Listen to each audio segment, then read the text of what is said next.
जय श्री राधे, जय श्री सीताराम। सुनते हैं मित्रों, ये बहुत सुंदर जानकारी ये श्रीमद् भागवत कथा से ली हुई है।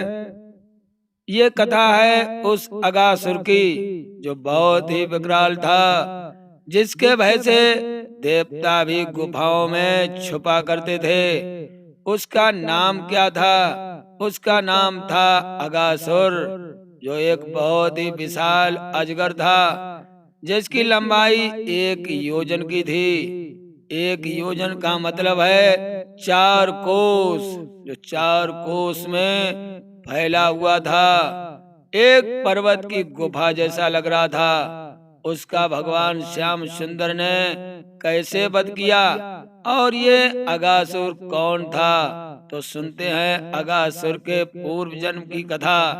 एक समय क्या हुआ, जब चंद्रवंश चला, उसी समय महाराज नहुस हुए, आयु के नहुस हुए।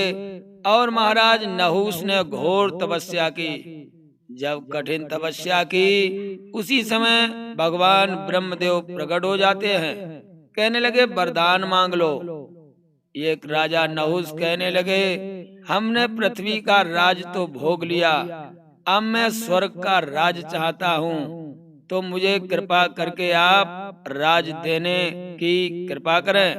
जब इतना कहा, तो ब्रह्मा जी ने एवं वस्तु कह दिया, और राजा नहुस को स्वर्ग का राजा बना दिया।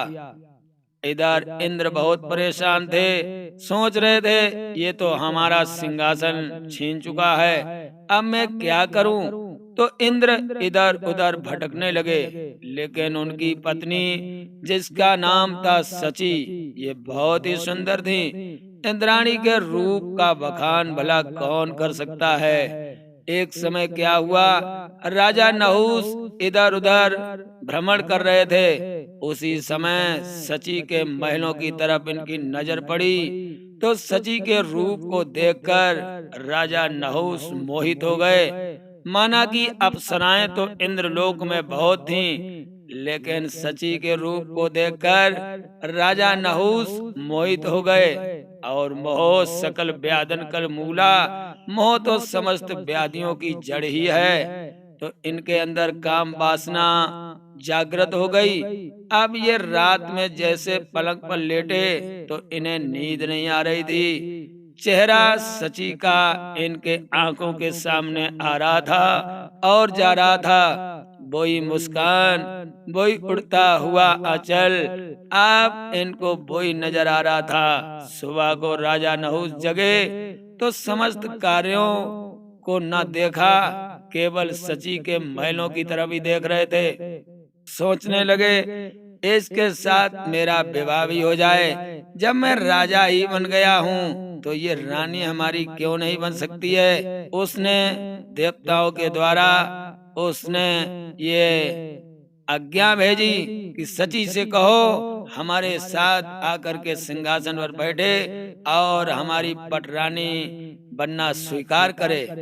इतनी जो बात देवताओं ने सची से कही, तो इंद्राणी बहुत क्रोधित हुई। सोचने लगी, अब मैं क्या करूं, क्योंकि ये तो स्वर्ग का राजा बन चुका है, ये जो चाहे वो कर भी सकता है। अब मैं किसका सहारा लूं?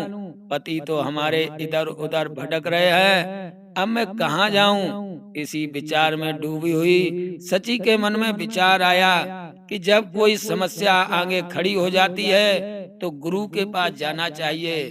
अब वो इंद्राणी गुरु बृहस्पति जी के पास में पहुंची और हाथ जोड़कर रोने लगी। गुरुदेव कहने लगे, बेटी क्यों रो रही हो, क्या बात है? तुम तो स्वर्ग लोक की रानी होकर इस तरह रोना तुम्हें अच्छा नहीं लगता है, क्या बात है? रोकर कहने लगी, भला एक पतिव्रता अपने पति को छोड़कर दूसरे के साथ कैसे बैठे? गुरुदेव कहने लगे, मैं क्या है मतलब नहीं समझा। सची कहने लगी, राजा नहुस अहंकार में इतना चूर हो गया है कि वो अब मुझे भी अपनी पटरानी बनाना चाहता है, तो मैं क्या करूं? गुरुदेव बृहस्पति कहने लगे, समस्या तो बड़ी जटिल है, क्योंकि वो राजा है और राजा से भला मैं कैसे कहूं? लेकिन मेरा परामर्श वो मानने वाला नहीं है। क्योंकि वो काम में अंधा हो चुका है और अंधे आदमी को रास्ता कैसे दिखाया जाए। सची कहने लगी, तो मैं क्या करूं गुरुदेव। गुरु बृहस्पति कहने लगे, तुम चिंता न करो, तुम उसे ये संदेशा भिजवा दो कि मैं तुम्हारी पटरानी बनने के लिए तैयार हूँ, लेकिन मैं ऐसे नहीं बनूंगी। उससे कहना कि वो सप्तऋषियों को पालकी में बचाकर और उस पर बैठकर हमारे महलों तक आए और उसी पालकी में मुझे बैठाल करके अपने राज भवन तक ले जाए। इतना उसे संदेशा भिजवा दो, तुम्हारा काम बन जाएगा। गुरुदेव की बात सुनकर सची वहां से चली आई और इंद्राणी ने देवताओं से कहा कि जाओ, राजा नहुस से कह देना कि सप्तऋषियों को पालकी में मचा करके और हमें लिवाने के लिए आ जाए, मैं पटरानी बनने के लिए तैयार हूँ। इतना जो कहा तो ये खबर राजा नहुस के पास में पहुंच गई। राजा नहुस बहुत ही प्रसन्न हुआ और उसने जरा भी विलंब नहीं किया, सप्तऋषियों को उसी समय तारागण से बुलवा लिया। सप्तऋषि आए और उन्होंने राजा नहुस को प्रणाम किया। कहने लगे, महाराज क्या आज्ञा है। कहने लगे, देखो मैं सची को लिमाने जा रहा हूँ और तुम्हें पालकी में मचना पड़ेगा। मैं पालकी में बैठूंगा, वो पालकी तुम्हें ढोनी पड़ेगी, यही इंद्राणी की आज्ञा है। तो तुम पालकी में मच जाओ। सप्तऋषि महात्मा ठहरे। महात्मा तो परमात्मा का स्वरूप होते हैं। शांत भाव होकर के पालकी में मच गए और राजा नहुस उसकी पालकी में बैठ गया। जब बैठ गया तो पालकी को लेकर सप्तऋषि चल दिए, लेकिन महात्मा ठहरे हरि का नाम लेते हुए धीरे धीरे जा रहे थे। इधर राजा नहुस काम में अंधा हो चुका था। अब वो ये सोच रहा था कि हमारा मिलन कितनी जल्दी हो। उसी समय धीरे धीरे चलते हुए ऋषियों से वह राजा नहुस कहने लगा, सर पे जल्दी चलो, जल्दी चलो। जब कई बार कहा तो महात्माओं ने क्रोधित होकर पालकी को डाल दिया और कहने लगे, अरे मूर्ख, तू महात्माओं को पालकी में जोत रहा है और स्वर्ग का राजा बन जाने पर इतना अहंकार हो गया कि महात्माओं का सम्मान करना तो दूर और उनका अपमान कर रहा है। इसी कारण तुझे मैं श्राप देने जा रहा हूँ, क्योंकि काम में तू अंधा हो गया है और कामी को उसका दंड देना बहुत आवश्यक है।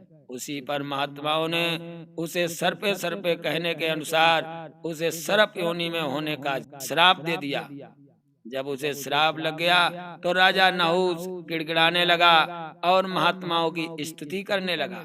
उसी समय महात्मा कहने लगे, चिंता मत कर, तुझे मेरा श्राप तो लग ही गया, तुझे अजगर बनना ही पड़ेगा, लेकिन जिस समय भगवान श्याम सुंदर अवतार लेंगे उसी समय उन्हीं के द्वारा तेरा वध होगा और तब तुझे भगवान श्री नारायण के दर्शन होंगे और तेरा अहंकार भी जाता रहेगा और तू भगवान का पहले की तरह परम भक्त बन जाएगा।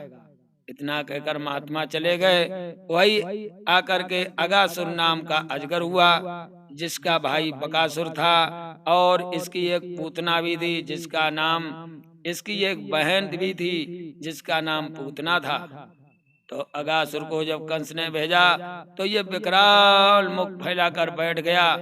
वह गुफा समझकर भगवान श्याम सुंदर के खेलने वाले ग्वाल बाल उसी की गुफा में चले जाते हैं। जब उसके मुंह का ग्रास बन गए तब भगवान ने सोचा अब मुझे इसका उद्धार करना चाहिए।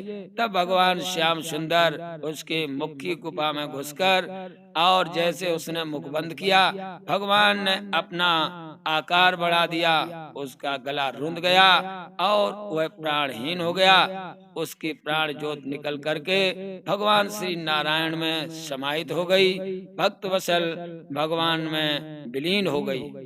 तो ये अगासुर के जन्म की कथा आपको कैसी लगी, कमेंट में जय श्री राधे अवश्य लिखें। सभी भक्तों को जय श्री राधे, जय श्री सीताराम।